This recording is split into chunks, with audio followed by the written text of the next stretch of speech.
I found an article in the Wall Street Journal last month talking about the biggest financial mistakes that retirees make. There is a number of them, and I thought we could shed some light on them.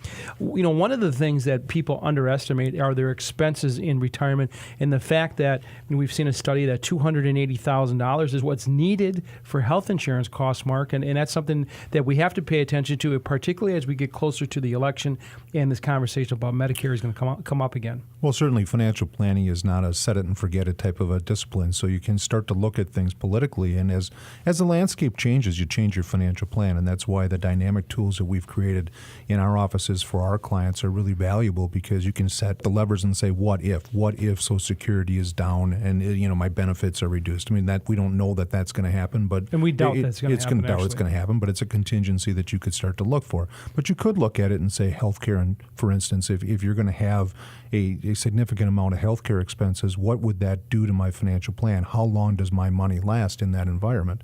So financial planning really becomes a really important thing. But for most people, it starts with a budget.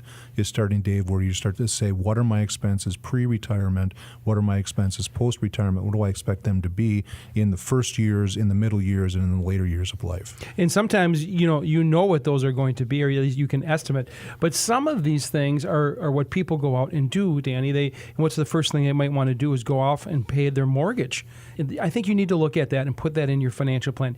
If I pay my mortgage off, which is a freeing thing, it's certainly abhor debt. But if you can do that and reduce that, what does that look like when you plug that into your financial plan? The second thing that people do is they run out and maybe buy a boat or go on a number of trips. You can put those in your budget, and these are the what-ifs that you're talking about, Mark. Well, you want to live life. I mean, at some point in time, you've worked really hard, you've amassed some wealth, and now you want to get to the point where you have your go-go years and then your slow-go years and perhaps ultimately your no-go years.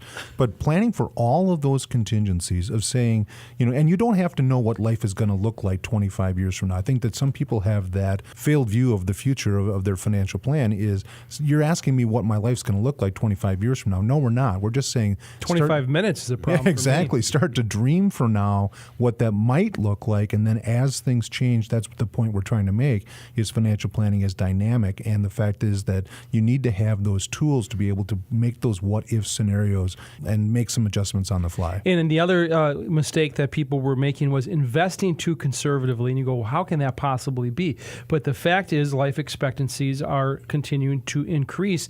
In fact, if a couple gets to age 65, there is more than a 50% chance that one of them is going to get to age 90. Therefore, you have to plan for that. For sure. So longevity is one of the issues that people have, is starting to think about, when it used to be that, you'd get to 65 and your life expectancy was 5 more years and you had a fixed pension and Social Security, that was probably enough for a lot of people. The fact is now that you could live longer in retirement than you did in your working years potentially.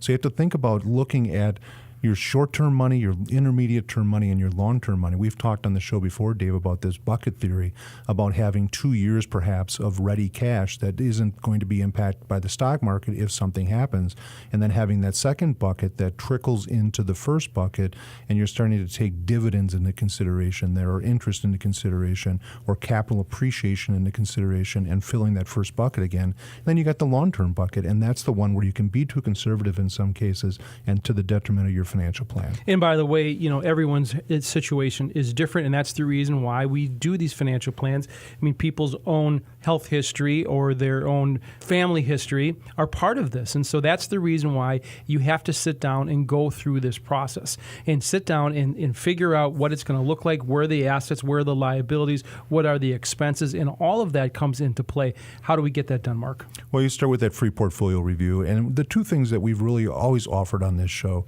is that free portfolio review and the framework for a financial plan. As a fiduciary, we believe in it so dearly that we give it away. There's no obligation. It's complimentary. You come in and see if it's a good fit.